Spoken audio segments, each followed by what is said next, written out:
You really choose some exotic places for your holidays, Mr. Marchant. My wife and I'd never dream of going to Venezuela. I can't help your lack of imagination. Lack of funds, more like. Would have thought that would have been a problem for a bankrupt like you, too. But you had plenty of money on you when we picked you up. Which I'd like returned as soon as possible so I can continue my holiday in peace. I think I'd like to know where you got it from first. Look, I'll be honest with you, Inspector. Be a good start. I was brought up in the world of high finance where 10 grand is just small change. Yeah, but you got your fingers burned. You don't handle that sort of money now. I've still got friends in finance who sympathise with my bad luck. One of them got a good bonus this year and decided to make me a small gift. We could all do with friends like that. And being a bankrupt, I couldn't put it in my bank account. But you could tell me who this mysterious benefactor was. No, I'm afraid not. I promised to be discreet about it. I wouldn't want to embarrass him. Frankly, Mr. Marchant, I don't believe a word of it. And I don't think a jury would either. Now, you better come up with something a bit more convincing.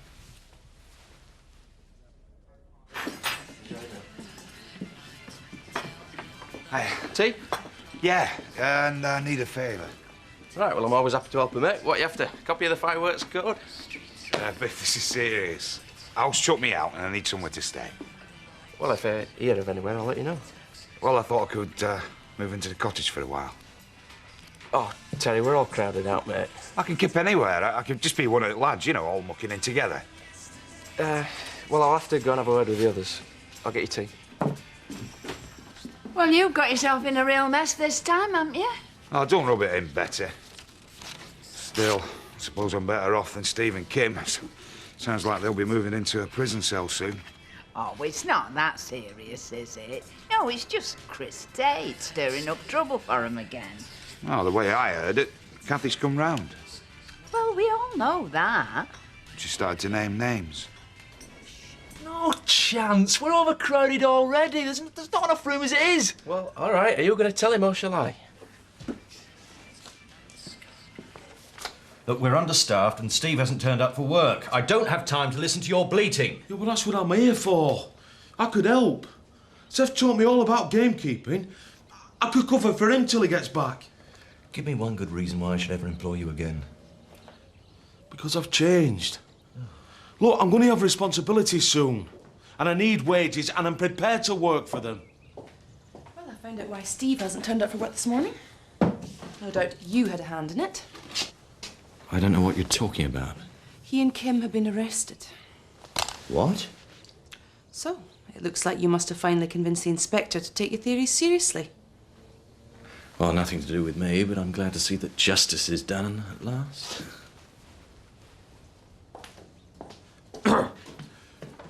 What about this job then? Oh, I normally wouldn't touch your family with a barge pole, but since this is a day for miracles, I'll think about it.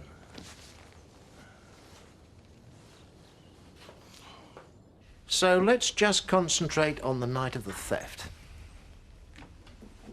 Where'd you say you were? At home. With friends who can witness it. Now, the trouble is, I've got a witness who says you were somewhere else. Kathy Glover's ready to identify you as the man who knocked her down. So now you know the score, you can start telling me the truth. I've changed my mind. I do want a solicitor. All right, Mr. Marchant, if that's the way you want it. Interview terminated at 12:11. Take him down to the cells. Something I can do for you, Eric? It's more what I can do for you. You see, I've been taking legal advice over my injuries. I've spoken with Laura Johnson and she believes I have a strong case. You wouldn't stand a chance in court, old boy. You mean you're going to sue me? I'm not a vindictive man, Alan. We've been friends a long time. So I'd prefer to sort this out amicably. What did you have in mind? Out-of-court settlement, say, £500. £500? It's daylight robbery. I am not prepared to haggle over this. Costs a lot more if we went to court, especially if the subject of after-hours drinking came up.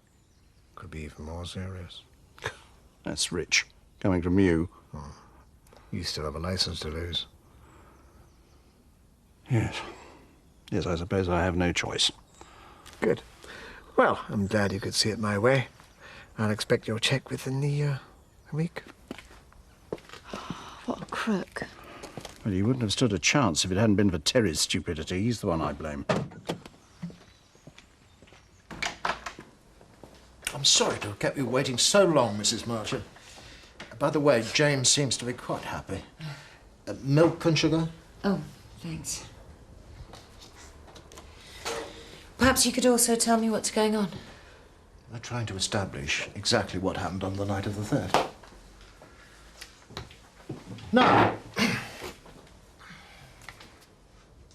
you've stated that your husband went upstairs to make some business call. How long was he out of the room for? About half an hour, I think. I couldn't say exactly. Is it important? Yes, it might be. The problem is, Steve's been getting quite touchy lately about being interrupted while he's making his business calls. So I've got used to leaving him alone up there.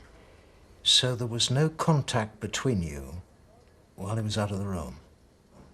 No. I was talking to Zoe. Yes, that's confirmed by her statement. But neither of you could actually be sure that he was upstairs the whole time. Where else could he have been? You're not suggesting he sneaked out and went up to Home Farm?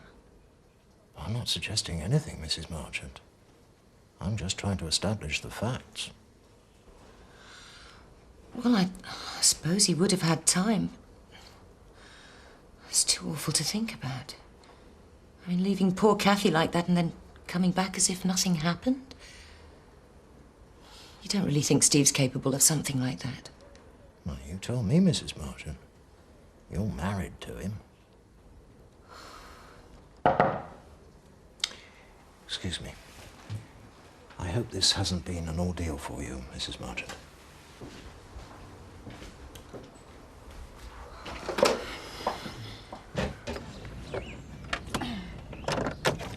Something wrong? Not exactly, but Inspector Spaulding's just phoned. Asked if you could go down the police station as soon as possible. I've just finished my rounds. He seemed to think it was urgent. Probably Chris stirring things up again. Well, you'll have to rearrange my appointments for this afternoon. How's the wedding preparations? Ready to go? Well, come inside and tell me all. Aren't you busy? I've got get these appointments sorted. It won't take long. Okay. And your news is a lot more interesting. Uncle Zach's already ringing round the relatives with invitations. Well, don't you think you ought to find her husband first? It's already sorted. Well, don't leave me in suspense. He's a lucky man. The lab samples come through from... Came to see you the other night, but you were busy. Still am. Kelly, you're a mate. What the hell's going on with Mandy? You are charged that you, on Tuesday, 15 September, at the Home Farm stud, stole a stallion Orsino to the value of £300,000 belonging to Home Farm stud, contrary to Section 1, Subsection 1 of the Theft Act 1968. You are further charged that you, on the same date, drove a motor car on Connelton Road dangerously. I am required to give you written notice detailing these offences, and to remind you that you are still under caution. You do not have to say anything, but it may harm your defence if you do not mention when questioned something which later you rely on in court. Anything you do say may be given in evidence. My client has nothing to add to his original statement. Thank you. This interview terminated at 12:45. We'll talk again later.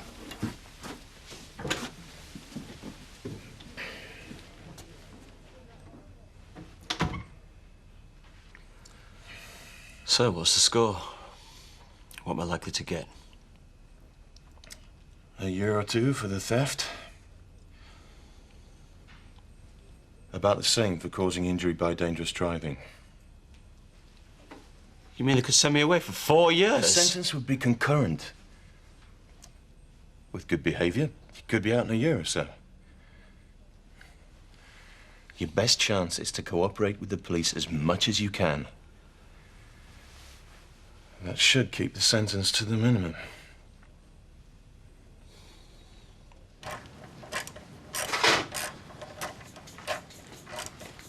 Where you been? Huh? Looking for work. Well, there's plenty to do here. No, I mean proper work. Paid work. I'll be a married man soon, aren't I? I'll have responsibilities. Look, you thick plank. Nothing's gonna change except we'll get our house back. Do we have to explain it all to you again? No! I understand. Good. But if you're feeling that keen, you can go and clean that engine down for me.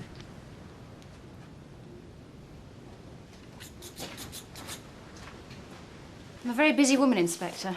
I've told you everything I know. I'm getting rather fed up of going over it again and again, particularly since your case doesn't seem to be going anywhere. Oh, on the contrary, Miss Tate, we're making real progress now Kathy Glover's regained consciousness. Her testimony has enabled us to arrest Stephen Marchant. Kathy must have made a mistake. You couldn't have been involved. I was with Kim and Steve all that evening. Not quite. Now, you've stated that Mr. Marchant went upstairs to make some calls. Did you or Mrs. Marchant have any contact with him during that time? No. So you can't be sure that he was in the house? I saw him go upstairs, that's all. Would you say the Marchants had a happy marriage? They'd had a pretty disastrous start, as you know. He certainly managed to hide his business troubles from her then. Would you say things were more open between them now? I don't know. I used to think that Kim was too shrewd, too tough to let anyone do something like that to her, but she's changed. In spite of everything, she's stuck by him. I guess she must be in love with him. And knowing that, he might have taken the opportunity to plan something else behind her back? It's possible. I still can't see that either of them would be involved in something like this. Like you said, he's fooled a lot of people before. Thank you for your help, Miss Tate.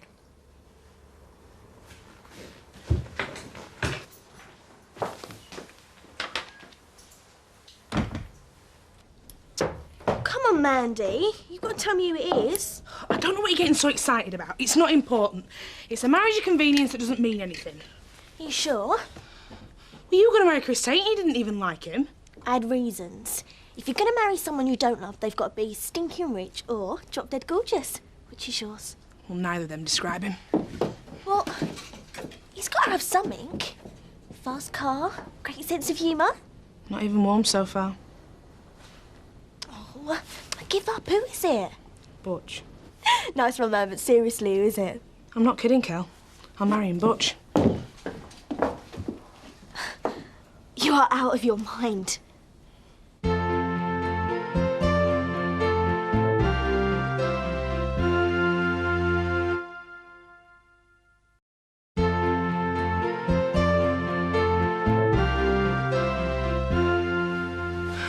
I don't know what you're making all the fuss about. It's not a proper marriage, so it doesn't even matter.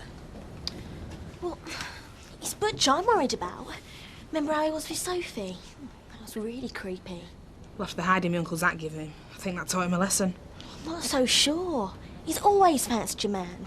You told me he tried it on with you as soon as you came to the village. That doesn't mean anything. Butch would try it on with anyone he thought he had half a chance with. I can handle him. Well, it's still a big step. Marriage. Even if it is just for money. I don't want to see you getting hurt. Well, it's nice to know you care, Kel. Well, my mind's made up, and nothing's going to stop me.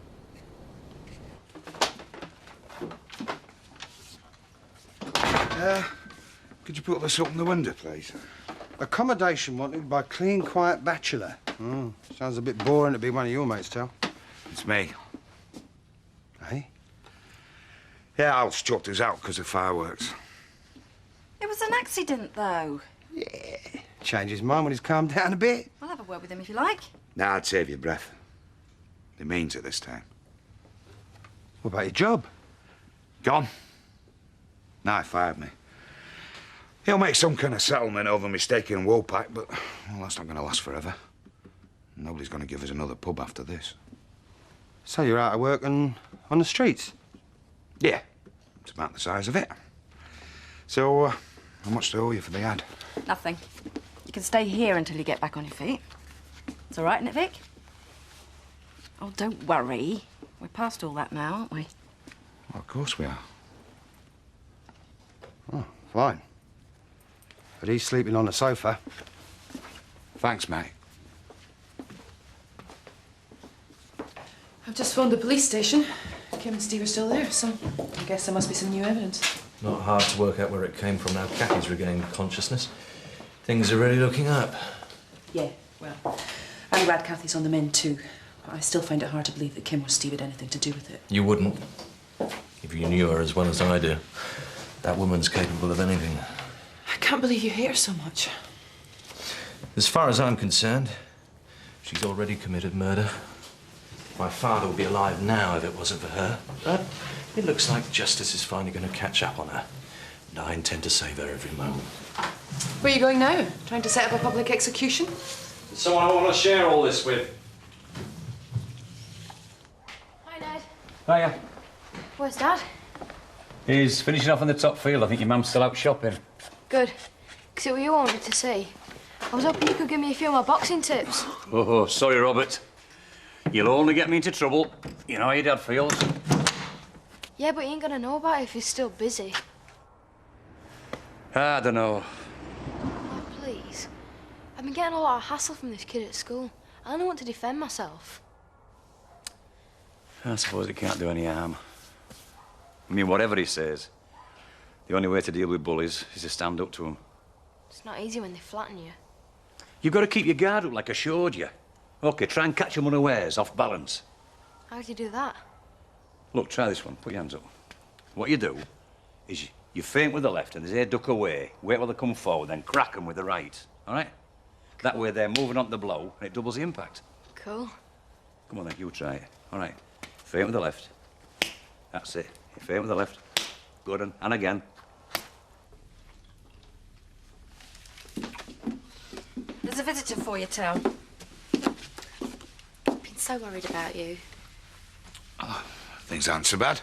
At least I got a roof over my head, thanks to Viv. Oh, you're welcome. But I better be getting back to the shop.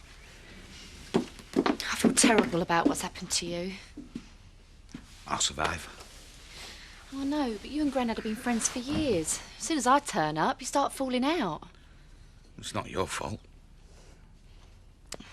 I told Grandad about the lock-in. Well, I had to. Eric Pollard was going to tell on us otherwise. I didn't mean for it to turn out like this. Like I say, you've got now to feel guilty about. But you know I'll do anything I can to help.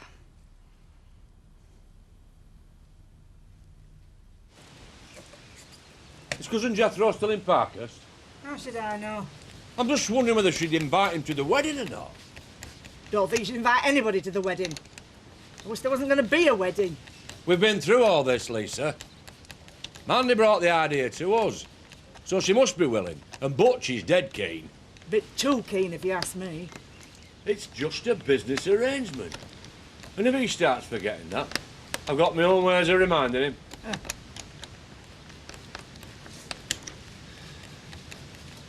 I don't know why you women always have to complicate things.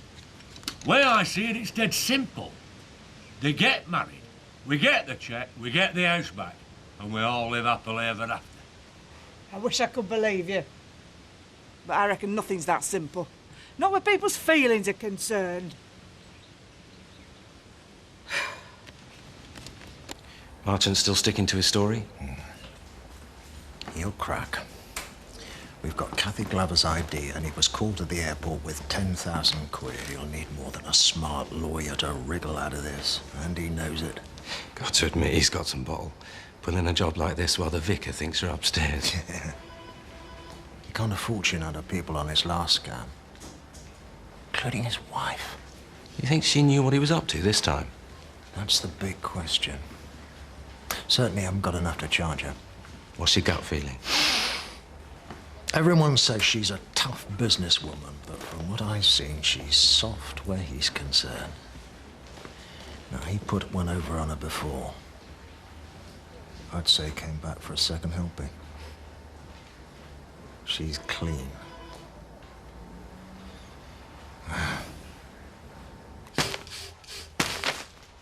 Remember what I showed you?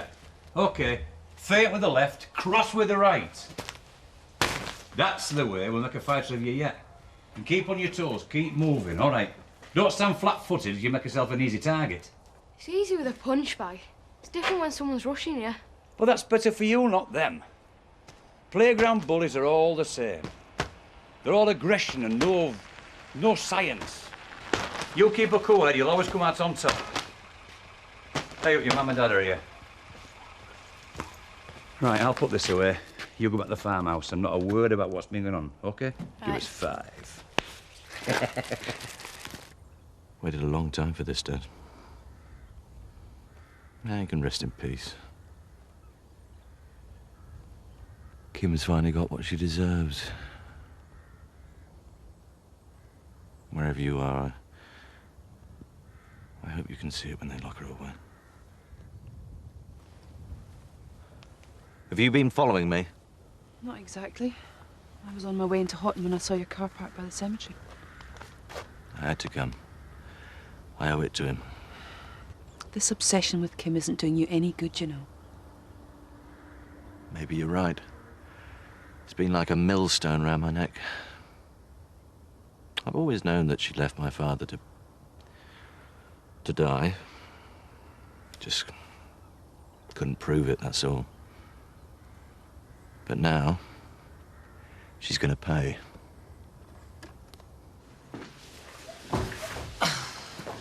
Can I see my husband now? I'm afraid not. He's been charged. He'll be held here until he can be taken down to the magistrate's court for a preliminary hearing. Will he get bail? That's up to the magistrate, but we'll be opposing it. In the meantime, you'll be advised of visiting times as soon as possible. I should go home and get some rest. You've had a long, tiring day. You mean I'm free to go? Of course. You'll have to stay within the area. I'll be needing to talk to you quite a lot while we're preparing the case. You're expecting me to give evidence against Steve? I'm expecting you to tell the truth, Mrs. Marchant. It's all I ask of any witness. Now, Miss Tate's waiting to give you a lift home. She's out there now with James. Thank you, Inspector.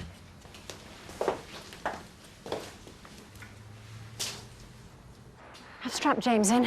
Thanks, Zoe. Steve's been charged. Yes, I know. Kim, I'm so sorry. It must have come as such a shock to you. It was certainly a shock to me.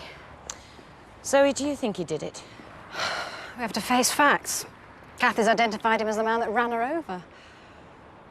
How could I love someone who left Kathy to die? How could I be living with him when he was planning all this and not realise? How could you possibly have known that he would do something like this? Enough people warned me what he was like. Yes, and you stood by him. I admire you for that. You can't let him drag you down again. They'll put him away for a long time. He deserves it. And you deserve to be free of him. Come on, take you home.